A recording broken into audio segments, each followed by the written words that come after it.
मथाड़ी कामगारों की आराध्य दैवत स्वर्गीय विधायक अन्ना साहेब पाटिल जी की 42वीं पुण्यतिथि के उपलक्ष्य में नवी मुंबई माथाड़ी भवन में माथाड़ी कार्यकर्ता मेड़ावे का जोशो खरोश के साथ आयोजन किया गया, जहां इस अवसर पर पूर्व विधायक नरेंद्र पाटिल, संगठन के कार्यकारी अध्यक्ष विधायक शशिकांत शिंदे, गुलाब राव जगताप, कानूनी सलाहकार एडवोकेट भारती ताई पाटिल और अन्य गणमान्य मौजूद थे। स्वर्गीय अन्ना साहेब पाटिल जी की 90वीं जयंती के अवसर पर उनके जीवन पर आधारित प्रश्न मंजूषा 2023 का आयोजन भी किया गया, जिस क्विज प्रतियोगिता में उत्तीर्ण छात्रों को मान्यवरों के हाथों पुरस्कार देकर सम्मानित किया गया। साथ ही स्वर्गीय अन्ना साहेब पाटिल जी की बेटी एडवोकेट भारती ताई पाटिल को भारत सरकार के नोटरी पद पर नियुक्ति को लेकर उन्हें बधाइयां दी गईं। इस अवसर पर नरेंद्र पाटिल ने कहा कि आज मराठा कुणबी समाज को न्याय दिलवाने का काम जो कांग्रेस के राज में नहीं हुआ, वो काम मुख्यमंत्री एकनाथ शिंदे और उप मुख्यमंत्री देवेंद्र फडणवीस की सरकार के राज में हुआ है। 42 वर्षापूर्वी 1992ला 23 मार्चला अण्णासाहेबांनी या ठिकाणी मराठा समाजाला आर्थिक निकषावरती आरक्षण न मिळाल्यामुळे एक टोकाची भूमिका घेतली आणि दरवर्षी आम्ही 23 मार्चला आम्ही अण्णासाहेबांची पुण्यतिथी या ठिकाणी साजरी करत असतो।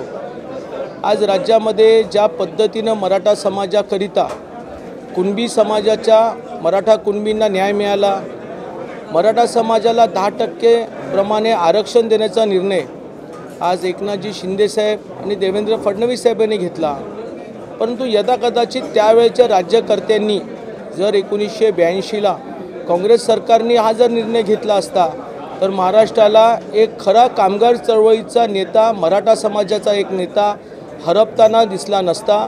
त्या व्यक्तीने प्रत्यक्षामध्ये येऊन या महाराष्ट्राला आणि भारत देशाला कामगार चळवळीला एक वेगळी दिशा देण्याचं काम नक्कीच केलं असतं। म्हणून आज आम्ही आजच्या या माथाडी कामगारांच्या मेळाव्याच्या निमित्ताने अण्णासाहेबांना या ठिकाणी आम्ही अभिवादन केले। वहीं सातारा लोकसभा चुनाव की उम्मीदवारी को लेकर किए गए सवाल पर नरेंद्र पाटिल ने कहा कि पिछले चुनाव में वे 40 से 50 हजार वोटों से ही पराजित हुए थे, मगर आज भी उनका दावा है कि भाजपा ही उन्हें अपने चुनाव चिन्ह से सातारा लोकसभा में चुनाव लड़ने का मौका जरूर दे। 2019ला सातारा जिल्ह्यामध्ये ज्या वेळेला निवडणुकीचं रणशिंगण फुटण्यात आलं होतं, त्यावेळेला छत्रपती उदयन महाराजांच्या समोर कुणीच उमेदवार उभं राहण्यासाठी इच्छुक नव्हता। अशा वेळेला मी भारतीय जनता पक्षातर्फे काम करत असताना आदरणीय पक्षाने मला शिवसेना उद्धव ठाकरे पक्षात जाऊन त्यातील लढण्यासाठी मला निरोप दिला। त्या पद्धतीने मी लढलो। 4.5 लाख मतं मला पडली आणि महाराजांना तशाच प्रकारचे 5,25,000 30,000 मतं पडली। म्हणजे एकंदरच आमच्या दोघांमध्ये 30 ते 40 हजारचा फरक होता। म्हणून आजही माझा दावा आहे की भारतीय जनता पक्षाने त्यांच्या चिन्हावरती मला निवडणूक लढवण्याची संधी द्यावी। माझं ग्रामीण भागामध्ये काम आहे, महाराष्ट्रामध्ये माझं काम आहे। कार्यकर्त्यांसाठी मी विदर्भ, मराठवाड्यात, उत्तर महाराष्ट्र सगळीकडे फिरत असतो। नक्कीच खासदार म्हणून या सातारा जिल्ह्यामध्ये मला चांगल्या पद्धतीनं ग्रामीण भागाच्या शेतकऱ्यांना काम करायची संधी मिळेल आणि मला विश्वास आहे की माझे नेते आदरणीय देवेंद्र फडणवीस साहेब, चंद्रकांतजी पाटिल साहेब आणि चंद्रशेखर बावनकुळे आम्हाला न्याय देतील। वहीं उन्होंने आगे कहा कि माथाड़ी में गुंडे प्रवृत्ति के लोग बढ़ चुके हैं। कामगार मंत्री कार्यालय से संचालक पर दबाव डाल के काम करवाया जाता है।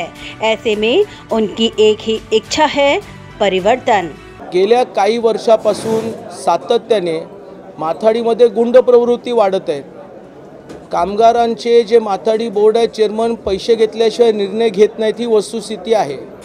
कामगार मंत्री कार्यालयामधून सातत्याने चेअरमनांच्यावरती वेगळ्या प्रकारचे दबाव टाकून चुकीचे निर्णय घ्यायला लावतात। आता आम्ही अपेक्षा करतोय की याच्यामध्ये परिवर्तन व्हावं।